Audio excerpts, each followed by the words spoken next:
That's cool.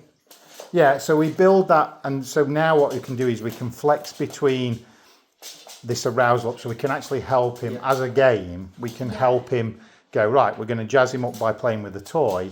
Then when we stop playing with the toy, what we're looking for him is to try and regulate himself down rather than going into staying in that heightened zone, because I think that's what's happening with him. You can see when I came in, he's in that heightened state of arousal. Some days, I don't know if it's because humans are the same as well, some days we've noticed that he's just on edge all day. Yeah.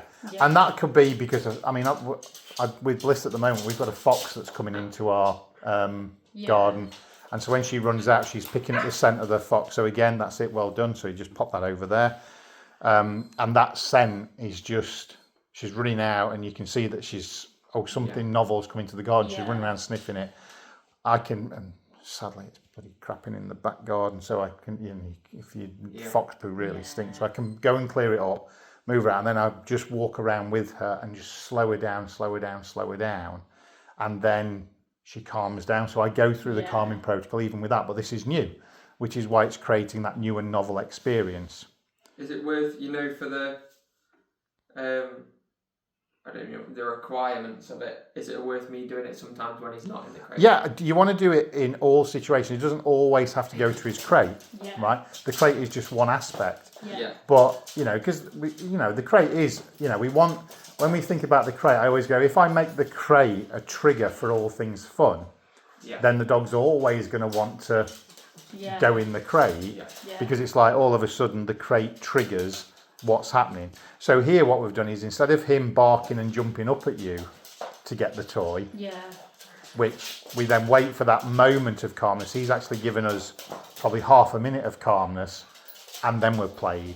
So now we're really making it that the only way that we're going to play with you, and you can argue that it could be a little bit of fake calmness, but at least he's not barking and he's not jumping up, he's still wanting to play. And I think, you know, play is such an important thing for him, as we've seen when we did the sort of recall stuff. Having the toys to get him to run back to is way more fun than just trying to use food.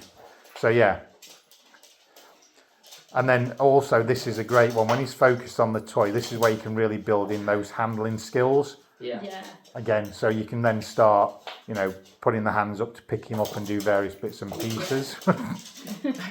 You let go and I just fully lost my balance there. Right, it's enough now. Ready? Out. Out. Not nearly. No. So again, now you can just wait again, and we can decide what we want to do this time. And I'm all for sometimes just letting the dog think through it, sometimes just going, well, what shall I do? Brilliant. So he's made that choice, right? So then that can trigger you to then pick it up. But again, you're not going to necessarily play straight away. So you can pick up the toy. We hold. He's looking, and he's anticipating, but that's fine, but if he comes out, pop it away. So we just pop it away. So now him coming out of the crate made the toy go away. So again, I know, but so this is where this is where sometimes you create that attention-seeking behaviour. So he's like, hold on a minute, shake it off, good, so that's good. But now you see how you got that direct eye-to-eye contact. So that's what's holding him in that position where he's got to go, what do I need to do to get the toy? So if I then stare, what you'll do is you'll get that building up of arousal, and then you might get the bark. So then now, I mean, you know, he's not necessarily in the crate, and he did make the choice to go in, and we can wait and see if he would go in, but we can also go, we don't want to build his frustration too much. You know, he is sat out there quite calmly, but then you could pick up the toy, and then maybe you could ask him to go in the crate this time. Rolo, crate. And again, you've got the toy, so again, just take your glance away from him.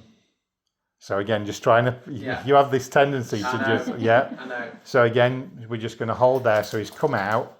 So now pop the toy away. So again, he's broke that kind of thing. So no play. So he's now taking himself back in. Bit of frustration. So what we're going to do now is pick up the toy. Leo.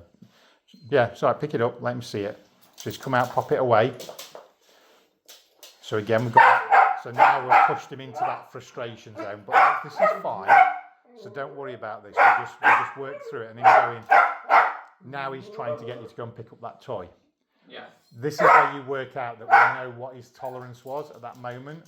So now he's kind of, that was just too long. So maybe a couple of minutes to start with. And we want to build that up to 3, 4, 5, 6, 7 minutes. But at the moment, probably minute and a half, 2 minutes is his tolerance level before he gets to, so again, he's going to probably jump up or he's going to come in and have a look. So at that point, again, you can pick up the toy. I know he's whimpering a little bit, but we're not worried about that. So again, just ask him to go in his crate. Rolo, crate. And then just wait, take your eyes off him again. So, because that's what normally causes him to break. Yeah. Now call him. There you go. I know we had the little whimper, but we'll work on that.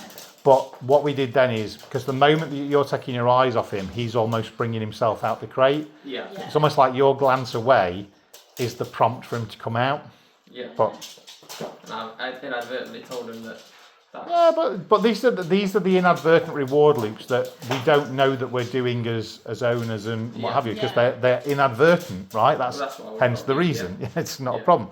But what we're doing now is we're saying to him, right, we will play with you with this toy, but we want you to, there's some certain parameters to play. Yeah. You know, yes, we will notice when you want us to play, and we might play with you freely because we know that you want to, but we might just ask you, we'll pick up on the signal that he wants to play, but we're going to say, do you know what, go to your crate, I'll go and get your toy, and we'll play. Okay? So yeah, neat.